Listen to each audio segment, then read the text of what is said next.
आज हम करेंगे क्वेश्चन नंबर 8। ठीक है। लिखा क्या है, बोल रहा है a horse is tied to a peg. अब पैग क्या होता है, खूंटा को बोलते हैं पैग। ठीक है, डंडा। अब बोल रहा है a horse is tied to a peg at a corner of a square shaped grass field. ये आपकी ग्रास फील्ड है जो किस शेप में, स्क्वायर शेप में है। ठीक है, ऑफ साइड 15 मीटर। अब जो ये साइड है ना इसकी, जो स्क्वायर की साइड है वो 15 की है, मतलब ये 15 होगी। सारी क्या होती है, 15। आपको बताइए स्क्वायर साइड क्या होती है, बराबर। ठीक है। आगे क्या लिखा हुआ है, by a mean of 5 metre long rope. अब देखो ये ग्रास फील्ड है अपना। अब मान लेते हैं कि जो रस्सी है ना वो 5 मीटर लंबी बता रखी है इसने। क्वेश्चन के हिसाब से जो रस्सी है वो क्या है, मान लेते हैं 5 मीटर लंबी क्या है हमारी रस्सी है। ठीक है, ये 5 मीटर की लंबी रस्सी है, तो ये घोड़ा है समझ लो। ठीक है, डॉट बना रहा हूँ घोड़े को। आगे क्या बोला है, पहले पार्ट में निकालना था area of the part of the field in which the horse can graze. मतलब कितना हिस्सा फील्ड का घोड़ा खा जाएगा।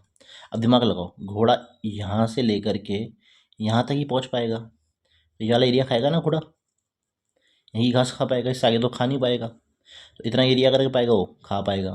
अब देखो, अब ध्यान से देखोगे तो ये सर्कल बन सकता था, है ना। अगर दिमाग लगाओ आप तो ऐसे करके सर्कल बन जाएगा ना पूरा, है कि नहीं है। देखो सर्कल बना रहा है पूरा। अब हमें इतने का एरिया निकालना है। अब आपको एक चीज़ याद रखनी है कि स्क्वायर है, स्क्वायर में सारे किनारे के एंगल कितने के होते हैं, 90 के होते हैं। ठीक है, ये एंगल कितने का हो गया, 90। अब दिमाग लगाओ, ये एंगल 90 का हो गया, थीटा एंगल, और रेडियस दे रखी है अपने को, ये कितनी दे रखी है, 5 दे रखी है। तो निकाल सकते हैं ना हम आंसर। तो फर्स्ट पार्ट की बात करते हैं। फर्स्ट पार्ट में क्या बोला, the area of the part of the field in which the horse can graze. Area which horse can graze. देखो फॉर्मूला क्या होगा, theta by 360 into pi r square. देखो इसमें थीटा एंगल कितने का है, थीटा एंगल 90 अपॉन 360 इंटू, अब देखो इसने पाई की बोल रही है 3.14 लेनी है, तो 3.14। और रेडियस कितनी है हमारी, इसकी रेडियस दे रखी थी अपने को 5। ठीक है। अब देखो 0 0 कटा, 91 सा 94 सा, पॉइंट हटेगा, 2 के बाद डेसिमल नीचे 100 आएगा। ठीक है, अब काट लो। देखो 5 1 सा 5, 5 20 सा, 5 1 सा 5, 5 4 सा। अब ये दोनों कट जाएंगे, 2 2 सा 4, 2 1 सा 2, 2 5 सा 10, 2 7 सा 14। ये आएगा 157 अपॉन 8। ठीक है, तो अगर देखा जाए तो इसका जो आंसर आएगा हमारा वो आएगा डिवाइड करके 19.625 सेंटीमीटर स्क्वायर। तो इतना एरिया वो ग्रेज कर सकता है अगर रस्सी 5 मीटर लंबी होगी। ठीक है ना। देखो अब हम आते हैं इसके सेकंड पार्ट में। सेकंड पार्ट में क्या बोल रहे हैं, the increase in grazing area. Increase का मतलब बढ़ा, कितना ग्रेजिंग एरिया बढ़ेगा उसका अगर जो रोप है ना वो 10 मीटर की जगह, वो 10 मीटर लंबी कर देंगे 5 मीटर की जगह। ठीक है। अब देखो हमें करना क्या है, वो बोल रहा है कितना एरिया बढ़ेगा। ठीक है, कितना इंक्रीजिंग ग्रेजिंग एरिया बढ़ जाएगा अगर रस्सी 10 मीटर की जगह, मतलब 10 मीटर लंबी होगी 5 मीटर की जगह। अब देखो एक चीज़ बताओ, अगर हम बात करें तो 5 मीटर की बात करता हूँ मैं। जैसे मान लो कि अभी ये 5 मीटर की रस्सी है, अगर 10 मीटर होगी तो मान लो इतनी आ गई रस्सी। ठीक है, अब एरिया कितना ग्रेस करेगा, इतना ग्रेस करेगा एरिया, है ना। इतना एरिया ग्रेस करेगा नहीं, या इतना एरिया क्या कर देगा, ग्रेस कर देगा। अब उसने बोला द इंक्रीजिंग ग्रेजिंग एरिया, कितना ग्रेजिंग एरिया और बढ़ जाएगा अगर रस्सी 10 मीटर लंबी होगी 5 मीटर की जगह। 5 मीटर में तो इतना एरिया खा रहा था, है ना, नीला वाला। अब देखो वो बोला कितना एरिया बढ़ जाएगा पहले से, तो दिमाग लगाओ, ये वाला एरिया बढ़ जाएगा ना, इतना ग्रेजिंग एरिया बढ़ जाएगा उसका।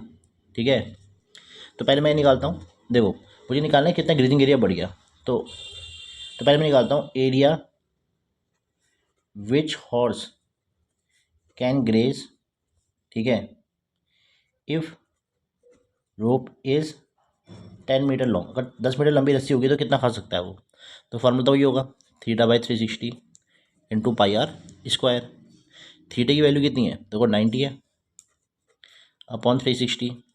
पाई की वैल्यू क्वेश्चन में बोला हुआ है कि 3.14 लेनी है, और रेडियस कितना है अब हमारा, जो बड़ी रस्सी थी, अब देखो बड़ी रस्सी का जो रेडियस होगी 10 होगी हमारी, तो 10 इंटू 10। पॉइंट हटेगा नीचे 100 आएगा, 2 जीरो से 2 जीरो कट गए, 91 ज़ा 94 ज़ा, ठीक है। अभी दोनों कट जाएंगे 2 से, 2 157 ज़ा, ये आएगा हमारा 78.5 सेंटीमीटर स्क्वायर। अब देखो अगर यहाँ से लेकर यहाँ तक रस्सी है ना तो 78.5 मीटर स्क्वायर घास खाता है वो, ठीक है। और अगर यहाँ से लेकर यहाँ तक रस्सी है तो वो खाता है 19.65। देखो इंक्रीजिंग ग्रेजिंग एरिया मतलब देखो 10 मीटर में इतनी इतनी इतनी घास तक खा जाता है और 5 मीटर में इतनी घास तक खा जाता है, तो कितना एरिया बढ़ गया पहले से, ज़्यादा एरिया बढ़ गया ना पहले से। तो सिंपल सी बात है कि जो हमारा इंक्रीजिंग ग्रेजिंग एरिया होगा, इंक्रीज इन ग्रेजिंग एरिया, वो कितना होगा, जो 10 मीटर लंबी तक रस्सी थी 78.5 में से कितना माइनस करना पड़ेगा मुझे, 19.625। देखो बोल क्या रहा है वो कि कितना ग्रेजिंग एरिया बढ़ जाएगा अगर रस्सी 10 मीटर लंबी हो गई। 5 मीटर में तो वो इतना खा रहा है ना, और 10 मीटर में इतना खा रहा है, तो एक्स्ट्रा कितना बढ़ गया, ये वाला एक्स्ट्रा बढ़ गया ना हमारा, जो लाल वाला हिस्सा है जो, ये तो एक्स्ट्रा बढ़ा हमारा, तो ये तो निकालना है हमें। तो क्या करेंगे, बड़े वाले एरिया में से छोटा वाला एरिया माइनस कर देंगे। इसका आंसर होगा 58.875 सेंटीमीटर स्क्वायर। अब हम करेंगे क्वेश्चन नंबर 9। लिखा है अब ब्रोच इज मेड। अब देखो ब्रोच क्या होता है, जैसे शादी शुदी होती थी ना पहले, तो कोट पे टांग देते, मतलब जहाँ जेब होती थी वहाँ लगा देते, उसको ब्रोच बोलते हैं। बोल रहे अब broach is made with silver wire, बोल रहे एक ब्रोच बनाया गया है सिल्वर तार से in the form of a circle, ठीक है। मतलब क्या रहा है कि जो ब्रोच है, जो ये सर्कल है ना अपना सर्कल, मतलब ये पूरा ब्रोच है अपना, ठीक है। पूरा broach is made with silver wire, एक ब्रोच बनाया गया है सिल्वर तार से in the form of a circle, circle है सिल्वर तार सर्कल से बन रखी है, विद डायमीटर 35 mm। अब इसका जो डायमीटर है ना, देखो जो इसका डायमीटर है वो है 35 मिलीमीटर का। The wire is also use for making 5 diameters. अब देखो क्या बोल रहा है, सर्कल तो बना ही बना है सिल्वर तार से, ये 5 डायमीटर्स है ना हमारे, जो 1 2 3 4 और ये 5 डायमीटर्स हैं, ये भी किससे बने, सिल्वर की तार से बने। मतलब सिल्वर की तार से क्या बना है, एक तो सर्कल बना है हमारा और एक 5 डायमीटर्स बने क्वेश्चन के हिसाब से, ठीक है। The wire is also use for making 5 diameters which divide the circle into 10 equal sectors.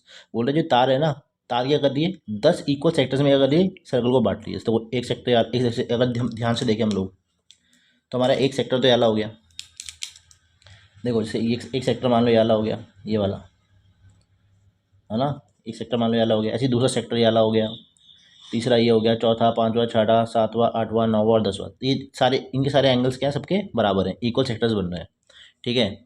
बोल रहे हैं पहला पार्ट में क्या निकालना है, find the total length of silver wire used, कितनी तार लगी इसको बनाने में वो हमें निकालना है। देखो मैंने अभी हमने शुरुआत में पढ़ा था कि तार बनाने में एक तो सर्कल बना और ये 5 डायमीटर्स है कि नहीं है।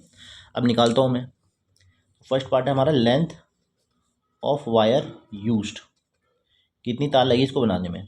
देखो पहले तो सर्कल बना, इसे क्या बोलते हैं, सर्कल का सर्कमफ्रेंस बोलते हैं, फॉर्मूला क्या होगा 2πr, ठीक है कि नहीं है। अब ये तो आ गया ना लेंथ, ये सिल्वर तार से बनी थी, अब 5 डायमीटर भी तो बने हैं, तो 5 इंटू डायमीटर है कि नहीं है, ये तो टोटल लेंथ होगी इसकी। अब देखो अगर मैं बात करूँ इसकी, तो 2 इंटू पाई की वैल्यू देखिए 22/7, और देखो डायमीटर 35 मिलीमीटर है, तो रेडियस कितना होगा 35/2 मिलीमीटर, है ना। 35/2 लिख दो, प्लस 5 इंटू, अब डायामीटर है तो डायमीटर कितने का है 35 का है, 2 से 2 कट गया, 7 5 ज़ा 22 5 ज़ा होता है 110, प्लस ये होगा हमारा 175, ठीक है। तो आएगा हमारा 285 मिलीमीटर,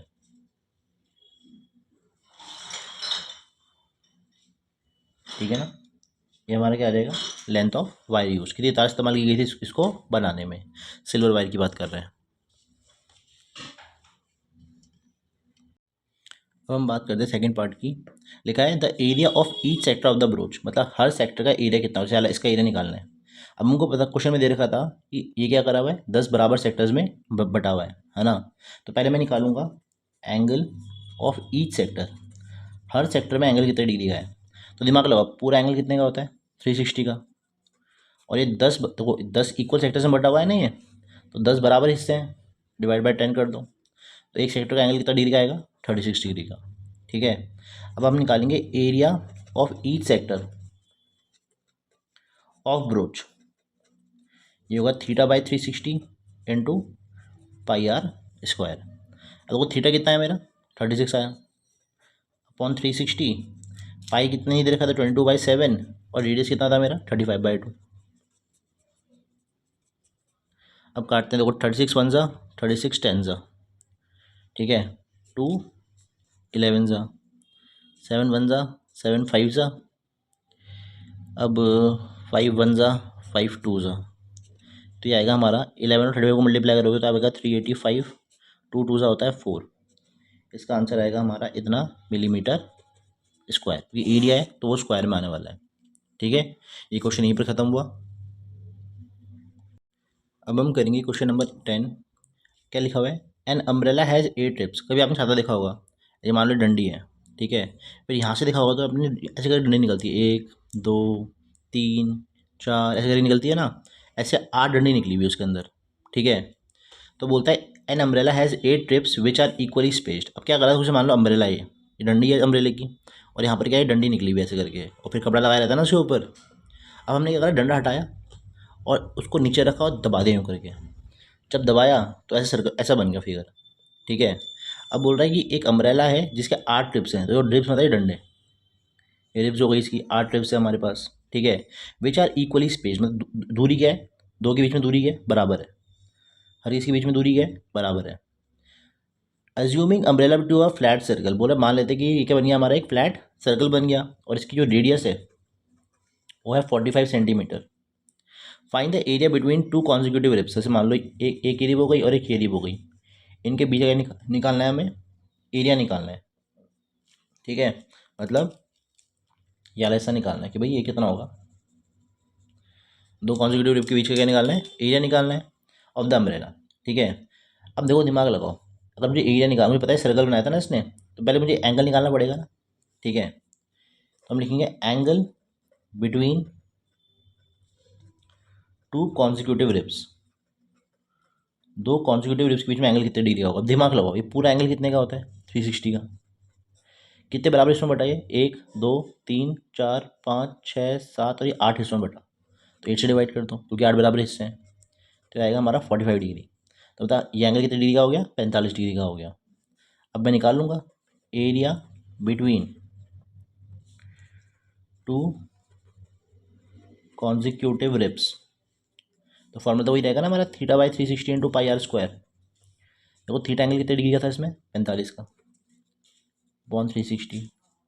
पाई पाई की वैल्यू नहीं दे रखी है तो हम क्या लेंगे 22/7, और रेडियस हमारा 45 are square.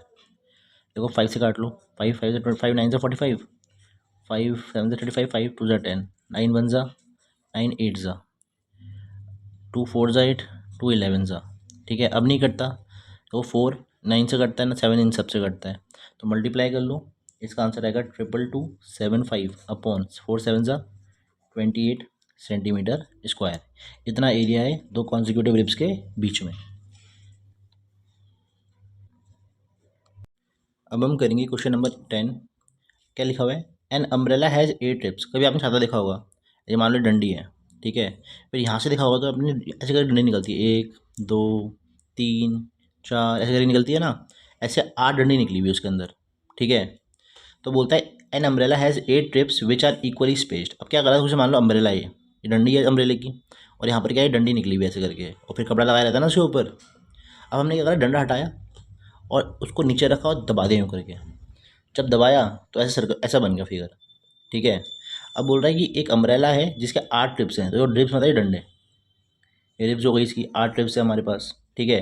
Which are equally space, मतलब दूरी क्या है, दो के बीच में दूरी क्या है, बराबर है। हर इसके बीच में दूरी क्या है, बराबर है। Assuming umbrella to a flat circle, बोले मान लेते कि ये क्या बन गया हमारा, एक फ्लैट सर्कल बन गया और इसकी जो रेडियस है वो है 45 centimetre. Find the area between two consecutive ribs. जैसे मान लो एक रिप हो गई और एक ये रिप हो गई, इनके बीच का निकालना है हमें, एरिया निकालना है, ठीक है। मतलब यार ऐसा निकालना है कि भाई ये कितना होगा, दो कॉन्जिक्यूटिव रिप के बीच का क्या निकालना है, एरिया निकालना है ऑफ द अम्ब्रेला, ठीक है। अब देखो दिमाग लगाओ, अगर मुझे एरिया निकाल, मुझे पता है सर्कल बनाया था ना इसने, तो पहले मुझे एंगल निकालना पड़ेगा ना, ठीक है। तो हम लिखेंगे angle between two consecutive ribs, दो कॉन्जिक्यूटिव रिब्स के बीच में एंगल कितने डिग्री का होगा। अब दिमाग लगाओ, ये पूरा एंगल कितने का होता है, 360 का।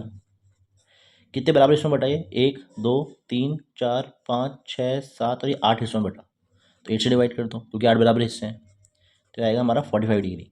तो बता ये एंगल कितने डिग्री का हो गया, 45 डिग्री का हो गया। अब मैं निकाल लूँगा area between two consecutive ribs, तो फॉर्मूला तो वही रहेगा ना हमारा, theta by 360 into pi r square. देखो थीटा एंगल कितने डिग्री का था इसमें, 45 का, बॉन 360, पाई पाई की वैल्यू नहीं दे रखी है, तो हम क्या लेंगे 22/7, और रेडियस हमारा 45 आर स्क्वायर। देखो 5 से काट लो, 5 5 से 25, 9 से 45, 5 7 से 35, 5 2 ज़ा 10, 9 1 ज़ा 9 8 ज़ा 2 4 ज़ा 8 2 11 ज़ा, ठीक है। अब नहीं कटता, तो 4 9 से कटता है ना, 7 इन सब से कटता है, तो मल्टीप्लाई कर लो, इसका आंसर आएगा 2275 अपॉन 4 7 ज़ा 28 सेंटीमीटर स्क्वायर। इतना एरिया है दो कॉन्जिक्यूटिव रिब्स के बीच में। देखो हम करेंगे क्वेश्चन नंबर 8, क्वेश्चन नंबर 11 लिखा हुआ है, अ कार हैज़ 2 वाइपर्स। जैसे आपने कार देखी होगी, कार के फ्रंट में क्या होते हैं, 2 वाइपर्स होते हैं, है ना। जैसे मान लो कि ये स्क्रीन आपकी कार की, आगे वाली जो स्क्रीन होती है ना कार की, शीशा सामने वाला, उसकी बात कर रहा है। बोल रहा है एक कार है जिसमें 2 वाइपर्स हैं, विच डू नॉट ओवरलैप, मतलब जैसे मान लो एक वाइपर ये है और एक वाइपर ये है, ये दोनों टकराते नहीं, आपने देखो कभी टकराते नहीं हैं, ठीक है। तो बोलता है each wiper has a blade of length 25 centimetre. चलो मान लो कि ये वाइपर ऐसे लेटा हुआ है, पहला वाइपर ये रहा और दूसरा वाइपर ये रहा, ठीक है। इनकी जो लंबाई है ना, ठीक है, वो कितनी है, 25 सेंटीमीटर की लंबाई है। तो बोल रहा है each wiper has a blade of length 25 centimetre, लंबाई कितनी है वाइपर की, 25 सेंटीमीटर की लंबाई है। Sweeping an angle of 115 degree. अब दिमाग लगाओ, जितना ही घूमते हैं ना, जैसे मान लो इतना घूम रहे हैं, तो ये जो एंगल घूम रहे हैं वो 115 डिग्री का घूम रहे हैं। जैसे मान लो ये भी इतना ही घूम पा रहा है, तो जो एंगल घूम रहा है यहाँ से लेकर यहाँ तक ये कितना है, 115 डिग्री का है, ठीक है। ये है हमारा 25 सेंटीमीटर की लंबाई थी ना इसकी।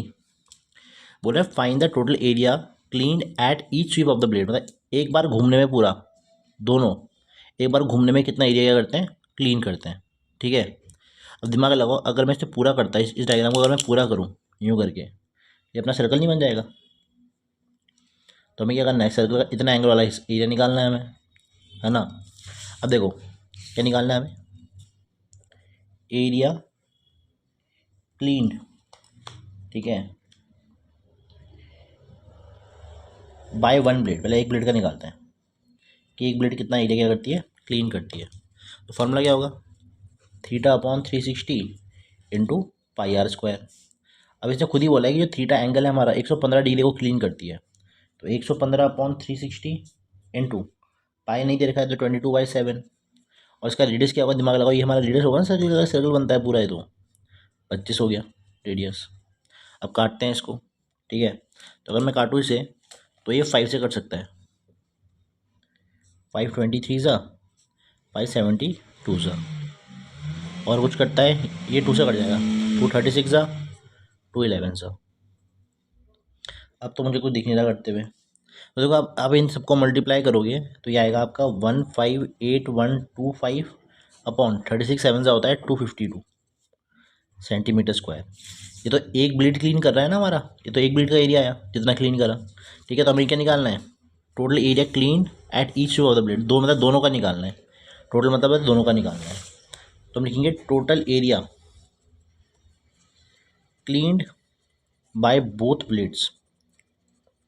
अब दिमाग लगाओ, इतना एरिया तो सिर्फ याली ब्लेड कर दिया ना साफ, तो याला हिस्सा जो है इतना एरिया ये वाला हो गया, दोनों कितना करेगी, तो 158,125 अपॉन 252 इंटू 2, तो 2 1 ज़ा 2 1 26 ज़ा 158,125 अपॉन 126 सेंटीमीटर स्क्वायर। दोनों ब्लेड क्या करेगी, एरिया साफ करेगी, मतलब ये वाला एरिया प्लस ये वाला एरिया मिला के कितना हो गया, इतना हो गया।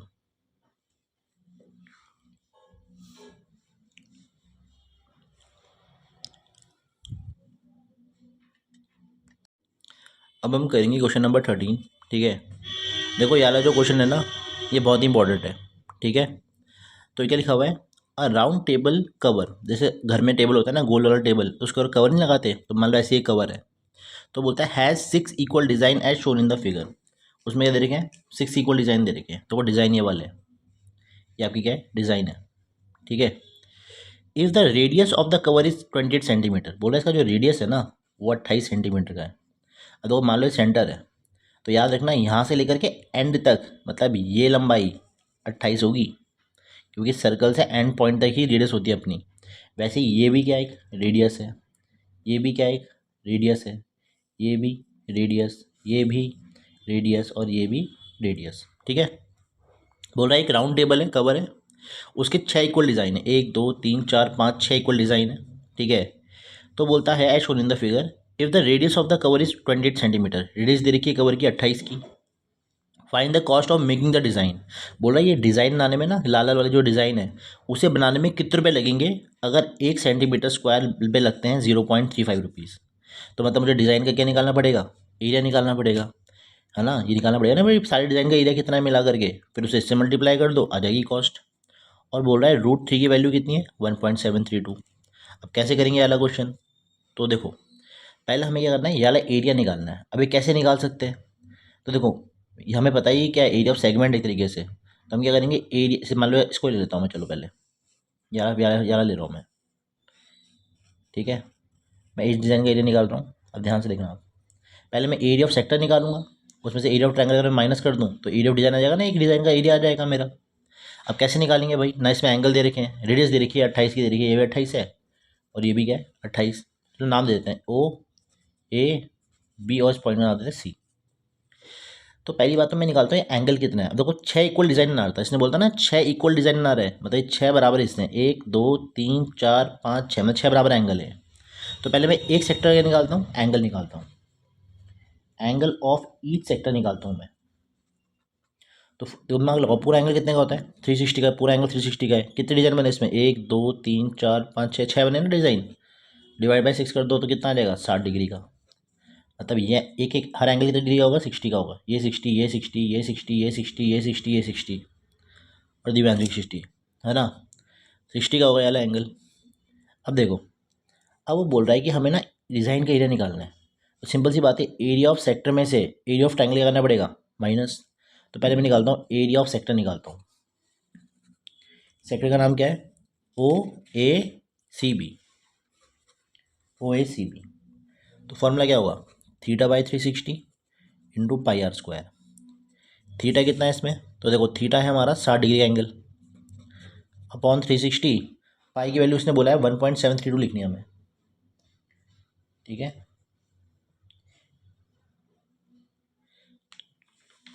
पाई की वैल्यू दे रखी है इसने, सॉरी ये तो रूट 3 की वैल्यू है, पाई की वैल्यू तो 22/7 होगी इसकी, रूट 3 की लिखना है ये वाला। ठीक है, अब देखो आर की बात करता हूँ, रेडियस कितना है इसका, रेडियस है इसका 28।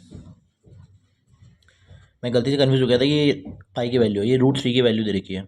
अब देखो तो पाई जब दे नहीं रखा है तो 22/7 लिख देना आप।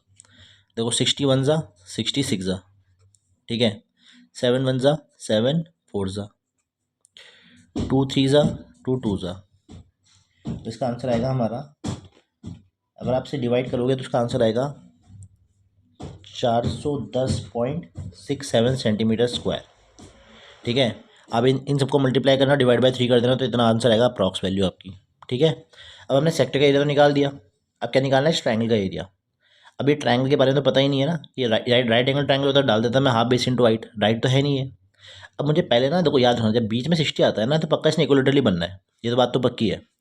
अब हम करेंगे क्या, हम ना पहले इसको इक्वलिटर ट्रायंगल प्रूव करेंगे।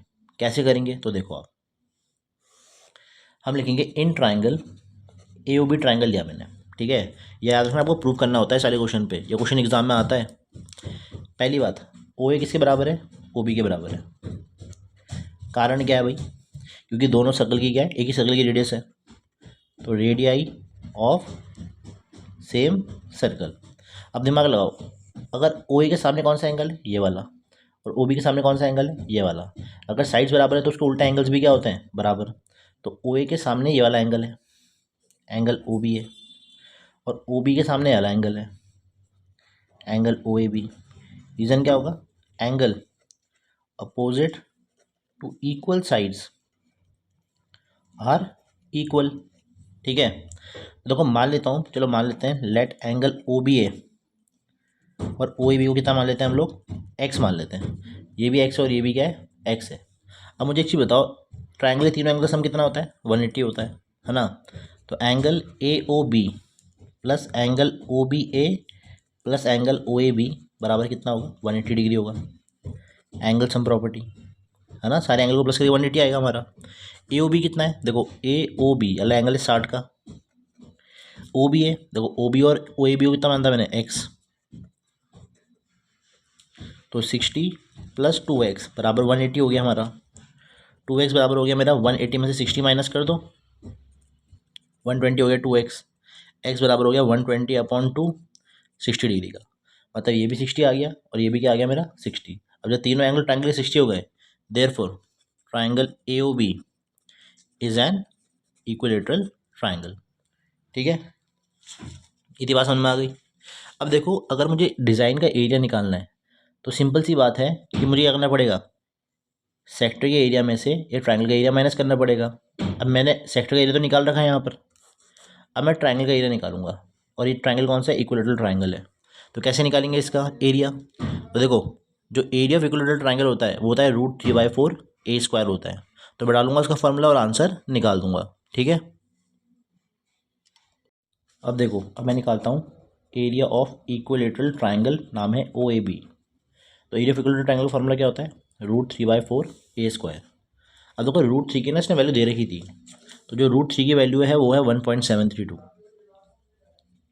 अपॉन 4 इंटू ए, मतलब होता है साइड। ट्राइंगल की साइड कितनी है? 28 की है। 28 इंटू 28, 4 1 जा 4 7 जा। अब आप इसको मल्टीप्लाई कर लेना। ठीक है, तो मल्टीप्लाई करके जो आएगा इसका आंसर वो आएगा हमारा 333.2 सेंटीमीटर स्क्वायर। ठीक है, अब देखो देखो हमने क्या करा, हमें यार डिज़ाइन का एरिया निकालना है ना असली में, तो इस डिज़ाइन का एरिया निकालना है हमें। तो कैसे निकालेंगे? सेक्टर के एरिया में से ट्राइंगल एरिया माइनस कर देंगे। तो पहले हम निकालेंगे एरिया ऑफ वन डिज़ाइन।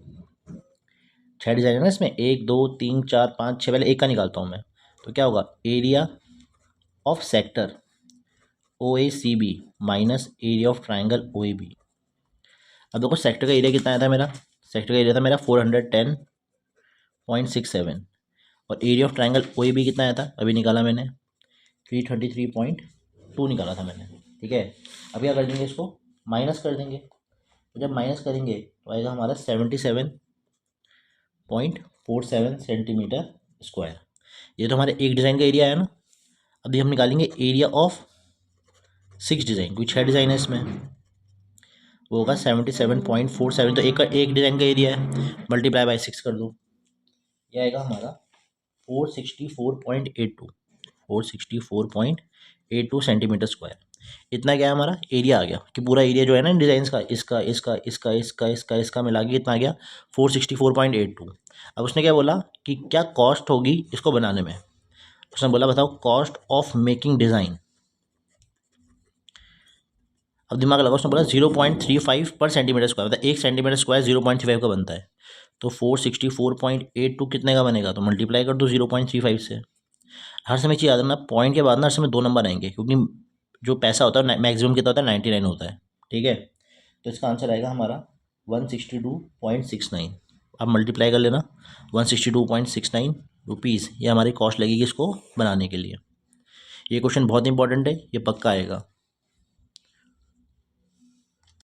अब हम करेंगे क्वेश्चन नंबर 14। ठीक है, लिखा गया है टिक द करेक्ट आंसर। बोला हमें क्या करना है? सही आंसर टिक करना है। बोला हमें एरिया ऑफ सेक्टर निकालना है।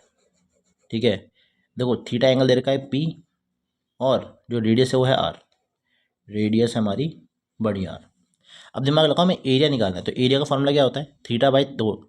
अगर मैं बात करूँ तो एरिया ऑफ सेक्टर का फॉर्मूला होता है θ/360 इंटू πr² होता है।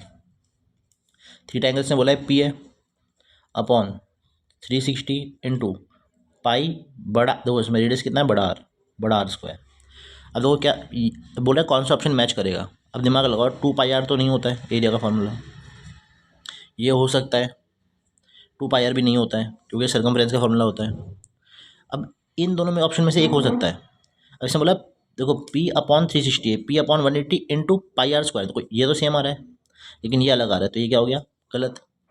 अब यहाँ देखो P, ये P आ रहा है, 720 आ रहा है, लेकिन यहाँ 360 है, यहाँ पर πr² है, यहाँ पर 2 πr² है। तो देखो अगर मैं 2 360 काटता हूँ तो बन जाएगा ना P/360 इंटू πr²। तो यार ऑप्शन मैच कर गया, यही हमारा क्या है, आंसर है। तो ऑप्शन नंबर 4 इसका आंसर होगा।